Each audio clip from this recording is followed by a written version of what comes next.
இந்த வீடியோவை ஸ்கிப் பண்ணாம முழுசா பாருங்க. ஒரு இன்டர்வியூல அவன் ரிஜெக்ட் பண்ணிட்டாங்க.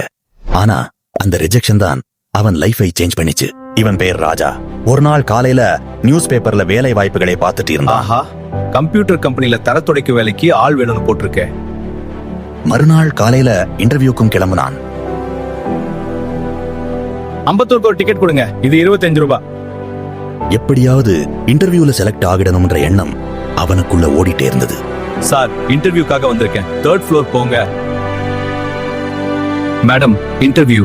இந்த ஃபார்ம் ஃபில் பண்ணுங்க. சரி மேடம். அங்க ஏற்கனவே இன்டர்வியூக்கு நிறைய பேர் வந்திருந்தாங்க. நமக்கு முன்னாடி இவ்ளோ பேர் வந்திருக்காங்களே. கொஞ்ச நேரத்துல நெக்ஸ்ட் ராஜா. அவன் இன்டர்வியூ ரூம் உள்ள போனான். உங்க பேர் என்ன? ராஜா சார். இது கிளீனிங் ஜாப், உங்களால செய்ய முடியுமா? முடியும் சார். துடைச்சு காட்டுங்க. சரி சார். நல்லா பண்ணிருக்கீங்க. உங்க மெயில் ஐடி சொல்லுங்க, மத்த டீடைல்ஸ் நாங்க அதுல ஷேர் பண்றோம். என்கிட்ட அதெல்லாம் இல்லையே சார், எனக்கு அது என்னன்னே தெரியாது. சாரி, கம்பெனி பாலிசில இமெயில் ஐடி ரொம்ப முக்கியம். அடுத்த தடவை ட்ரை பண்ணுங்க. இப்போ அந்த வேலையும் கிடைக்கல. கடைசியில கையில வெறும் 50 ரூபாய் வச்சுட்டு என்ன பண்ணலாம்னு யோசிக்கும் போதுதான். வெங்காயம் எவ்வளவு அண்ணா?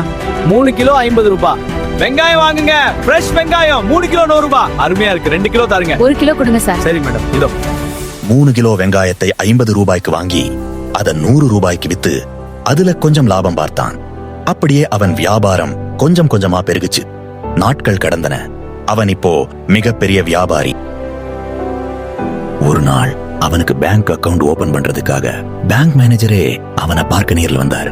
சார், பேங்க் அக்கவுண்ட் ஓபன் பண்றதுக்கு உங்க மெயில் ஐடி சொல்லுங்க. எனக்கு இமெயில் இல்ல. அதெல்லாம் இல்லாம இவ்வளவு வளர்ச்சி அடைந்திருக்கீங்க. இன்னும் அதெல்லாம் உங்களுக்கு தெரிஞ்சிருந்தா? அதெல்லாம் எனக்கு தெரிஞ்சிருந்தா இப்போ ஒரு கம்பெனில தரைய தொடச்சிட்டு இருந்திருப்பேன். ஒரு வாய்ப்பு போயிடுச்சுன்னா கவலைப்படாதீங்க. ஏன்னா அதை விட பெஸ்டா ஒண்ண வாழ்க்கை நமக்கு தயார் பண்ணிட்டு இருக்கும். இந்த கதை உங்களுக்கு பிடிச்சிருந்தா வீடியோக்கு லைக் போட்டுட்டு சேனலை சப்ஸ்கிரைப் பண்ணிக்கோங்க. மேலும் உங்கள் கருத்துக்களை கமெண்ட்ல சொல்லுங்க.